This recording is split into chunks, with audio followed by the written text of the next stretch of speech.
السلام عليكم ورحمة الله وبركاته. أعوذ بالله من الشيطان الرجيم. بسم الله الرحمن الرحيم.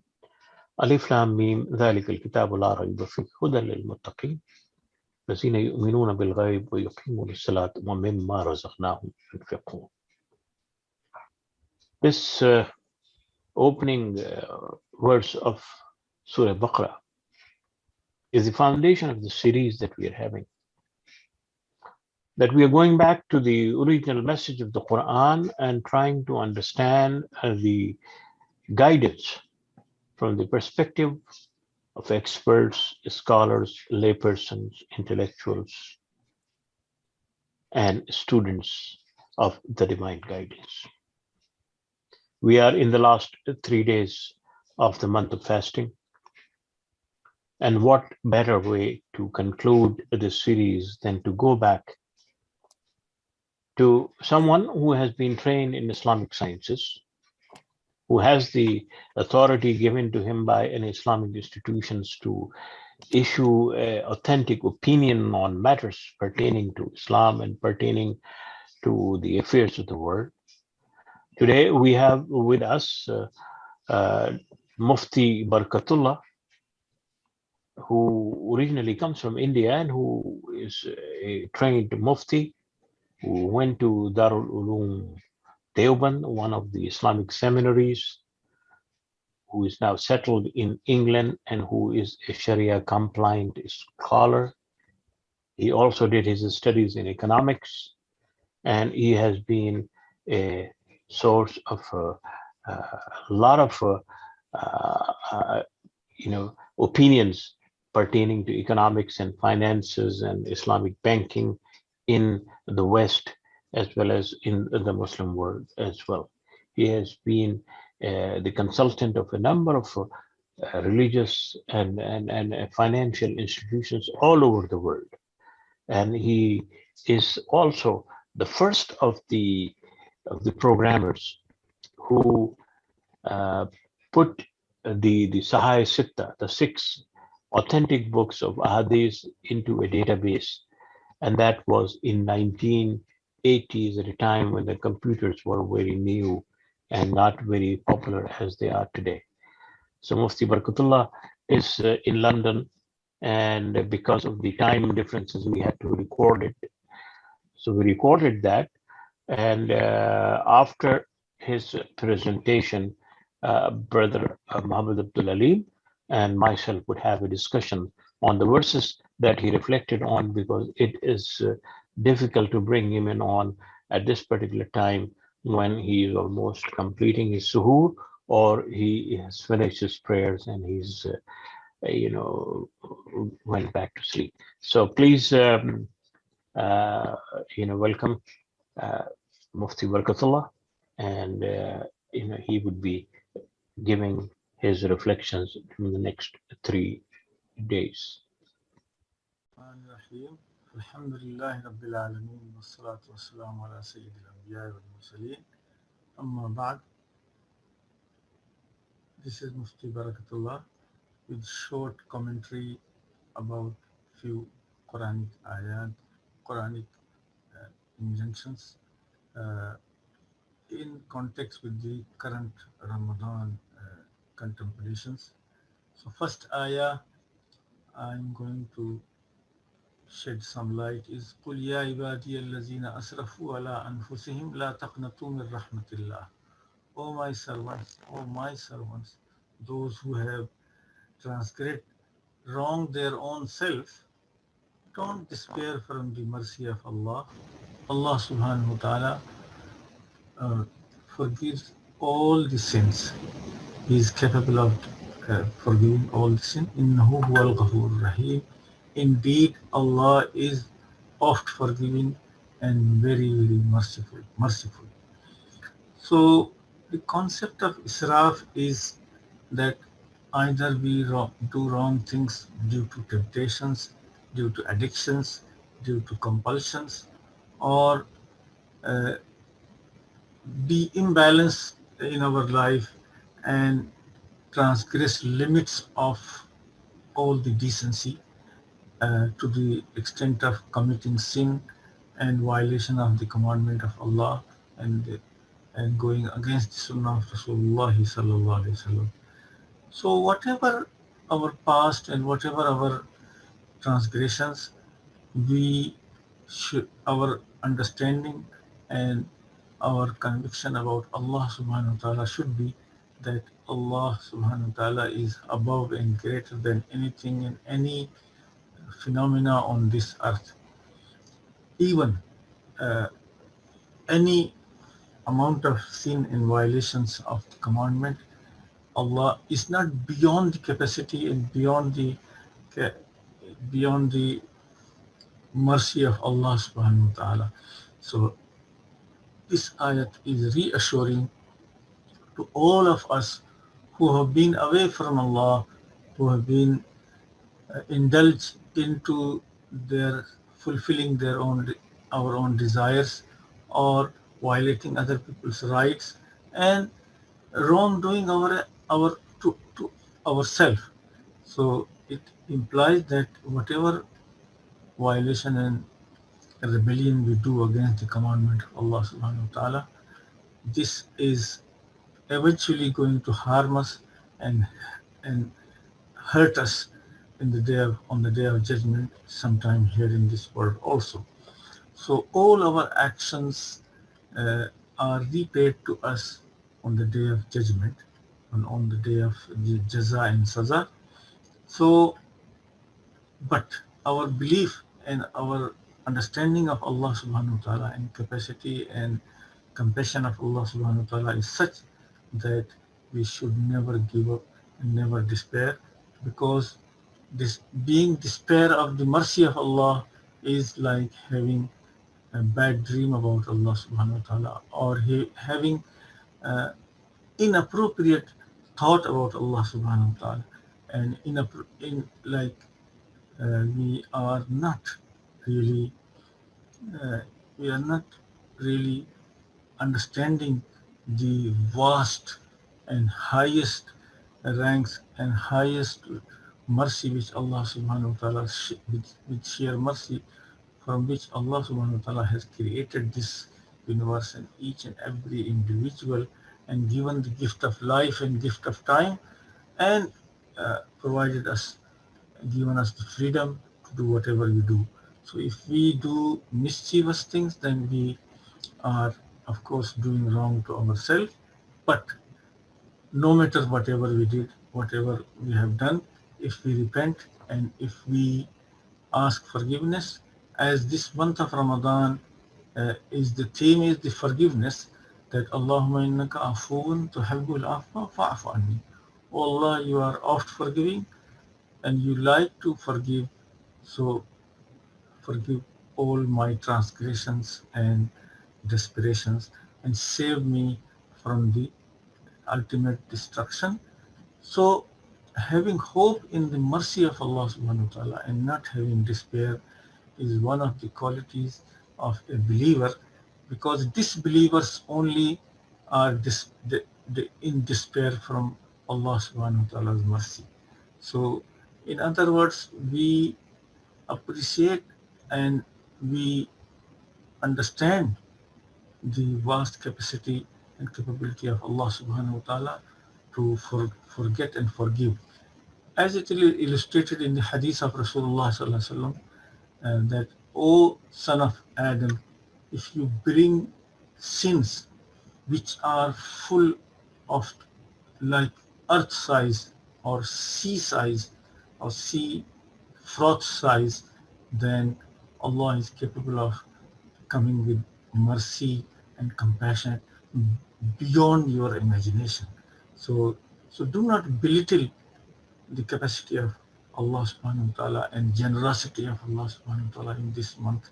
So this ayah in Surah 39, 50, ayat number 53, it says, do not despair of the mercy of Allah, because only non-believer and satanic forces, satanic mind gets desperate about about the mercy of Allah.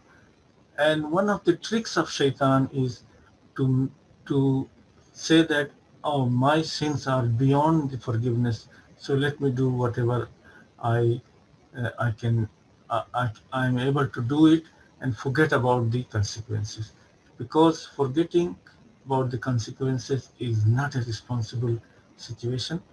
So this asking for forgiveness and hoping for forgiveness is indeed a, a very good course of action and very appropriate course of action, and that's what Allah subhanahu wa ta'ala is there uh, to show his mercy and bestow his mercy and favor on human beings.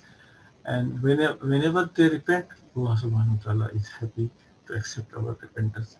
The second ayah of today's theme is idfa' billati hiya ahsan فإذا الذي بينك وبينه عداوة كأنه ولي حميم. Repel evil by good, so that your staunch enemy becomes your friend, because it presupposes a rule of thumb: لا تستوي الحسنة ولا السيئة. Good deed and bad deed cannot be equal. Good or bad cannot be equal. That is a very universal statement. So, if somebody is doing wrong to you, then repel and reply with better goodness. Although it is allowed by Allah subhanahu wa ta'ala to take revenge and do tit for tat, that will be the justice. But doing goodness in response to bad behavior or foul mouth or foul other things, which is the very like appropriate behavior to the believers who are fasting in this month of Ramadan. So if we do it, then we change hate to love, enmity to friendship. So these are the other side of the coin. That if we repel evil by good deeds and by good responses, whether it is to do within the community or across the communities, across the globe, that will be the policy of Quranic wisdom. And the third ayah, which is subject of today's theme, is Inna akramakum indallahi atqakum. Indeed, most noble person in the eyes of Allah is the one who is most cautious, most taqwa savvy, most piety observant. So, in the background of the global competition and global marathon of status anxiety, and my language and my race is better than yours, Allah subhanahu wa ta'ala says that, "O human beings, we created you from a pair of male and female, and then we spread you as a nation and as a tribes, so you can introduce each other with your identity, with your multiple identities, or narrow or geographical, demographical, and racial identity. But these matters of identity, these layers of identity, should not be the deciding factor about who is who is noble and who is average and below lower character person. So the character is the only deciding factor about the human status in the eyes of Allah, or eventually, ultimately, the good character, good behavior is, which is taqwa. Taqwa is being cautious, being conscious, and being God fearing and God observing, and strictly adhering to the commandment of Allah, following the sunnah of Rasulullah sallallahu alaihi wasallam. So, the criteria for someone being noble in any society, in any locality, should be their relationship with Allah, their fearful, their cautiousness and piety and observance with Allah subhanahu wa ta'ala. Inna Allah khabirun alimun khabir. Indeed, Allah is all knowing and all aware of what is going on, what are the competing status symbols, and what is in reality should be the status status is that those who do good deeds and those who are good to others, they are the highest ranking people. As the hadith of Rasulullah sallallahu alaihi wasallam says, "Khairun nasi anfa'uhum linnas." The best among the people are those people who are most beneficial to the humanity. So the service to humanity, service to the our creator, service to the fellow human beings, neighbors and other human beings is the criteria of nobility and high status. So in the eyes of Allah, eventually the highest status will be for those people who who are good doers and those who refrain from hurting others and doing any wrong to others. So these three ayat uh, is has been the theme of today's reflections, and I hope that in the light of all these three reflections, you will be able to benefit from the most of Ramadan benefits and the fasting benefit, because the ultimate vision and mission of the fasting is to attain taqwa and attain God consciousness, attain care, sensitivity, attain, servitude, and attain the highest moral character for which Rasulullah sallallahu alaihi wasallam was said to perfect the character. So with these brief words, I'll stop here and I will leave you to put question and answer to whoever is the anchor for this program. أقول قولي هذا وأستغفر الله لي ولكم ولسائر المسلمين. May Allah forgive and recover all the Muslims from the pandemic and all the other sufferings of humanity, injustices, and all the things which we suffer in our individual, in family, in the national life, or globally. Muslims and human beings are suffering. May Allah grant us recovery and give us the deliverance from the current pandemic. Assalamu alaikum wa rahmatullahi wa barakatuh. Thank you very much, Mufti Saab, for this extensive and very insightful reflection on some of the key concepts of the Quran, especially the one that we almost face every day, that we should not be losing hope in the divine mercy and the divine guidance and the divine message. And certainly, this is an issue that not only bothers Muslims, that is an issue that is not only the concern of Muslims, but that is the concern of every human being and almost every psychologist and every person who deals with human affairs focuses on that issue, that human beings should never lose hope in their own ability to connect with God, to basically make use of the divine guidance. So thank you very much for bringing out and reflecting on that particular verse. Brother Ali, I'm sure that your inquisitive mind would have a Yes. lot of questions on those things. First of all, Dr. Aslam, thank you so much for organizing all of these speakers during this month. This is the last segment that we have with Mufti Barkatullah.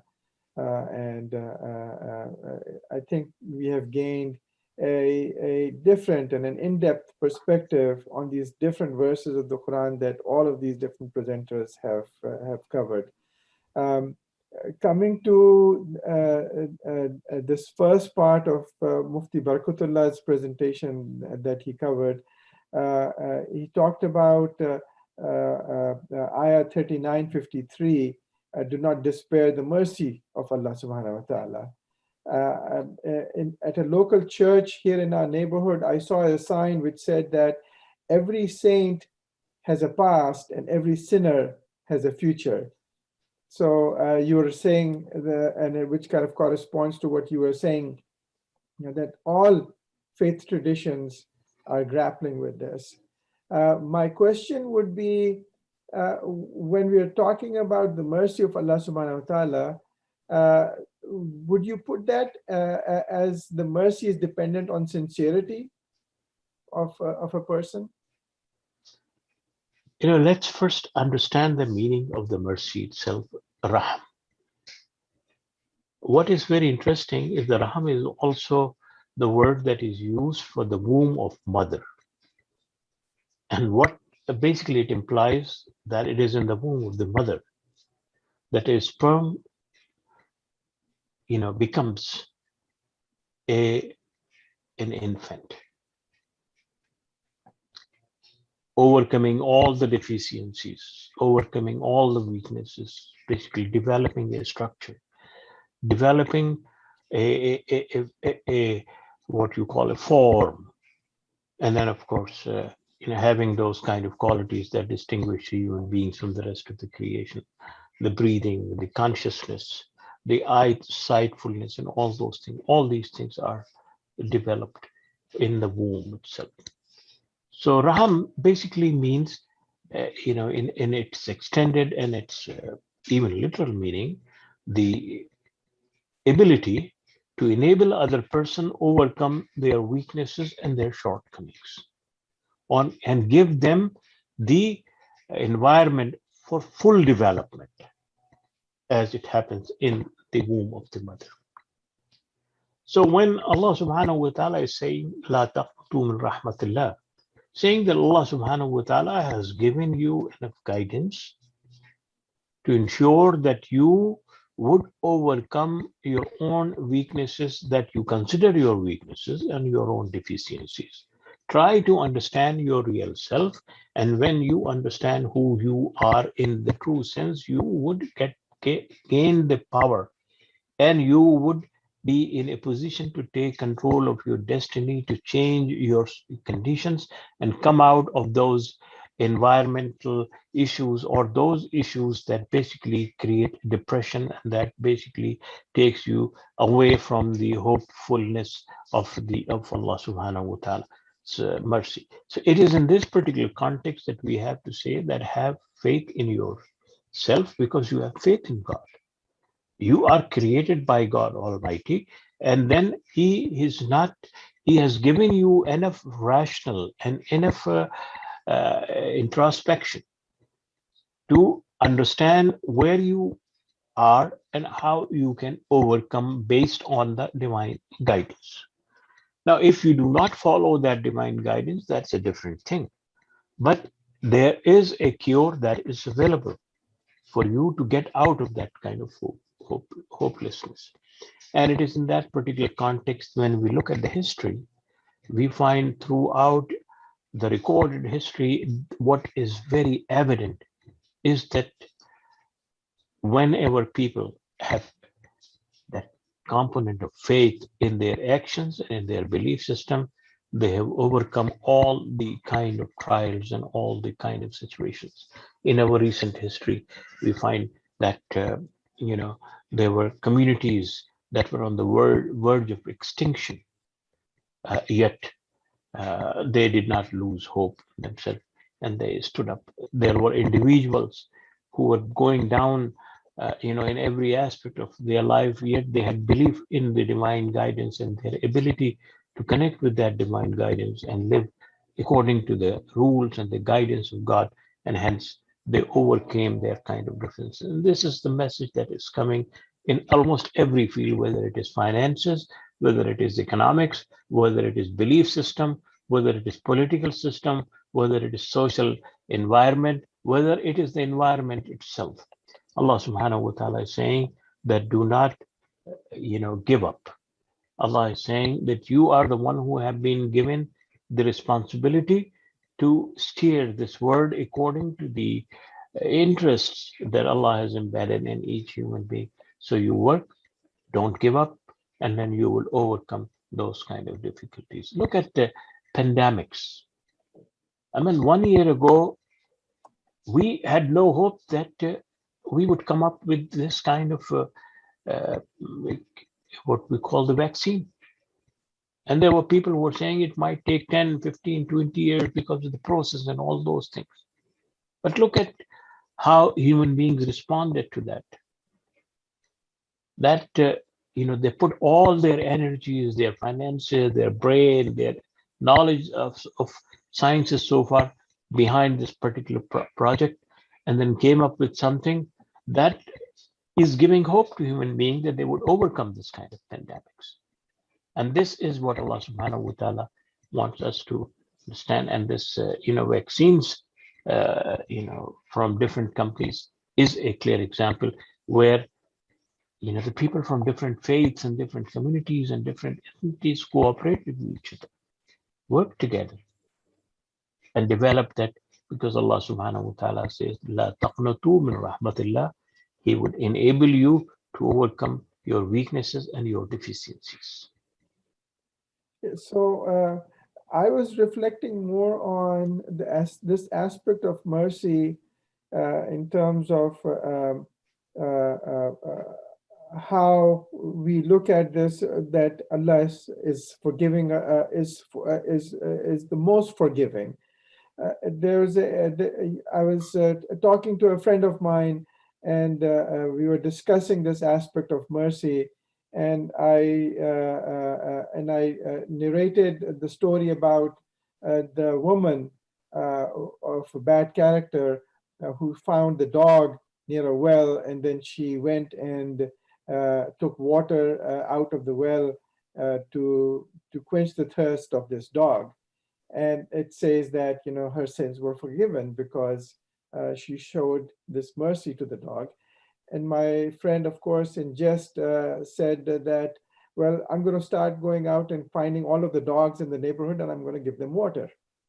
Right? So, but of course, he was not serious about that. But someone could take it in that context. That becomes a transactional relationship, right? That there's an action, and then that God gave us, God forgave that one for that action. It was not that action; it was that sincerity that prompted that mercy of Allah subhanahu wa ta'ala. I think there are two aspects here. One is, what is called transactional is basically a process of self-realization. If I realize that I have made a mistake, then definitely the issue of forgiveness and the issue of correction starts. But if I don't realize that I have made a mistake, then it becomes arrogance. And when it becomes arrogance, or it becomes negligence or ignorance, then certainly I cannot correct and I cannot mend my own behavior and attitude. And what is implied in this concept of forgiveness is the realization by that individual that something went wrong and that something needs to be corrected. Corrected on what basis? On the basis of what the guidance has been given. So it is not transactional in that sense. It is more evolutionary, that we would all make mistakes. But when we realize that we have made a mistake, then we have the opportunity to get back. And it is that process that Allah subhanahu wa ta'ala is reminding us that don't be, in a state where you would give up in every aspect of your life, that it's doomsday. You are done with that. You are unable to basically mend your relationship or your behavior and character.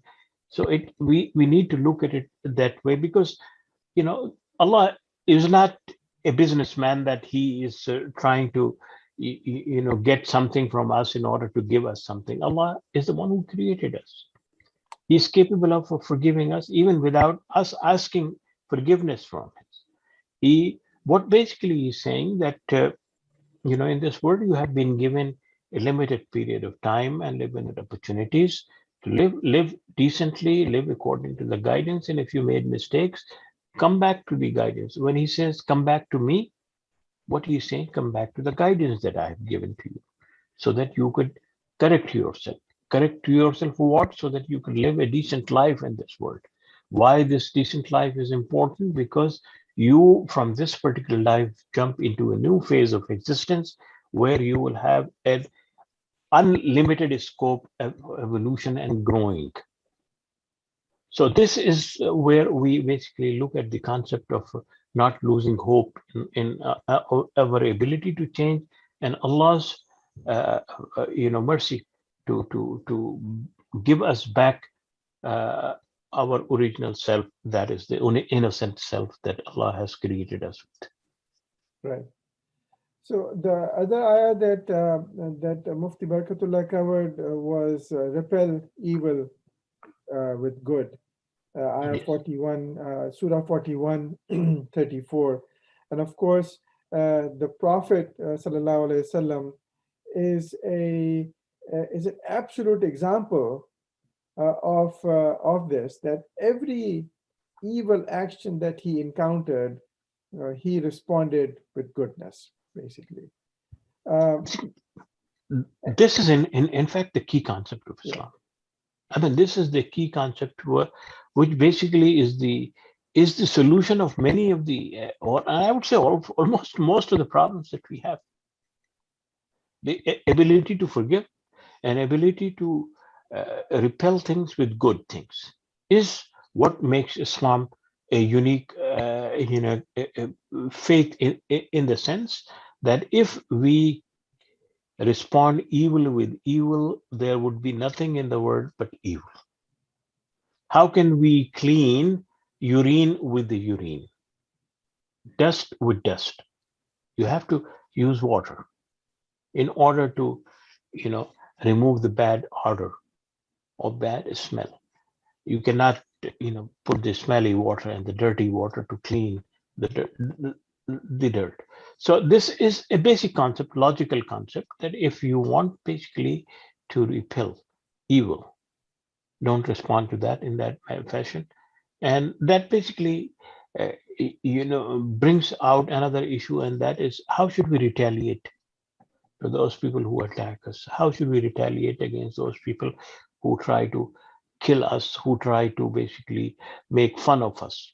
Take, for instance, the issue of making cartoons against the Prophet sallallahu alaihi wasallam. Does it mean that we should start making cartoons of their gods? Does it mean that we should start attacking those people? Does it mean that we should say we will kill you because you have? And this is an issue that we, the issue of idfa billati hi asan, means that when they are at the lowest, you should be at the highest in terms of demonstrating your character and your commitment to Allah subhanahu wa ta'ala and your belief in the guidance of Allah subhanahu wa ta'ala. That at that particular time when they are attacking the Prophet and you are making fun of a Prophet or Islam or Allah subhanahu wa ta'ala, rather than killing them, rather than basically attacking them, rather than shouting against them, we explain to them who Allah subhanahu wa ta'ala is and why we worship him. What is the character of the Prophet sallallahu alaihi wasallam? What did he do in this particular world? In what way he secured the dignity of human being? And certainly, unless the people have vested interests and unless people have that kind of a sinister mind and to basically humiliate others, I think what the Quran says in the subsequent ayah that فإذا الذي بينك وبينه عداوة كأنه ولي حميم, that if there is animosity among you, then this is the only way to help them overcome their animosity and understand who you truly are. right, of course.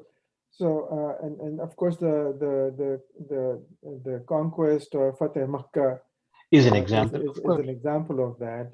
That the Prophet endured this evil from the Makkans for so many years, but yet he repaid that in kindness. Another aspect that Mufti Barkatullah covered was in the same context was that Islam allows where there's an eye for an eye, but of course it's better that to forego that.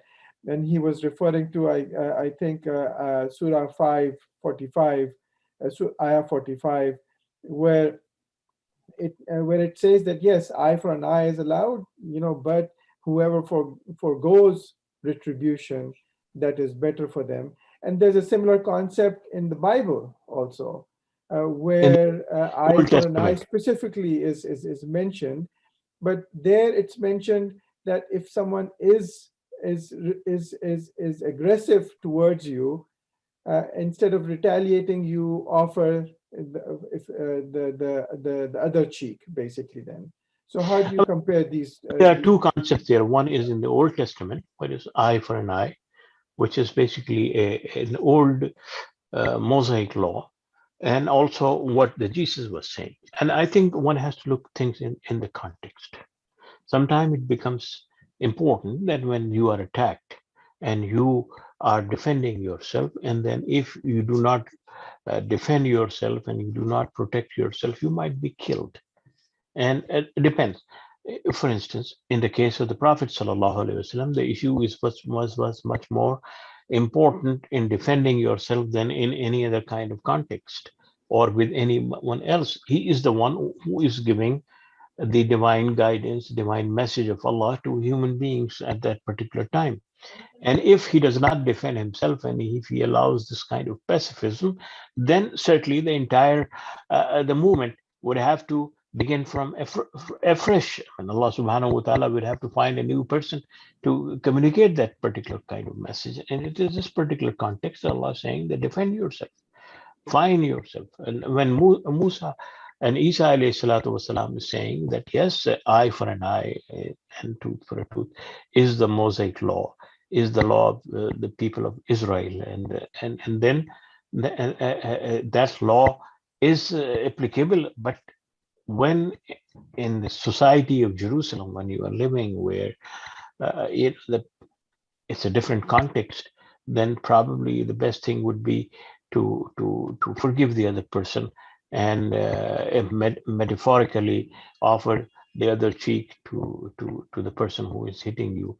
Not that he should kill you, but basically to give the impression that you consider him as part of the same human society and that you do not see him as an enemy. The contexts were different. In the case of the Prophet ﷺ, it is the issue of survival, the life of those people who believed in the finality of the Prophet and in the message. And if they didn't defend themselves, then certainly things would have to start afresh. In the case of Isa alayhi salatu wasalam, it is a social transactional society where rather than creating a lawlessness in the society where people would take the law in their hand, what he's saying that there should be a norm in which people should focus more on the basic values rather than on retaliatory concepts. So we have to look at it in the context thing. The same thing goes with with those kind of issues in our society. If you find, for instance, that a country is aggressive and trying to eliminate a certain section of population, for instance, what is happening with Uyghurs in China is an example where they are trying to decimate and basically eliminate all those kind of people. It is in that kind of context that we have to look at that what are the options to retaliate. So let's look at it from that particular perspective. Absolutely. So the context is important, and I guess we can also look at the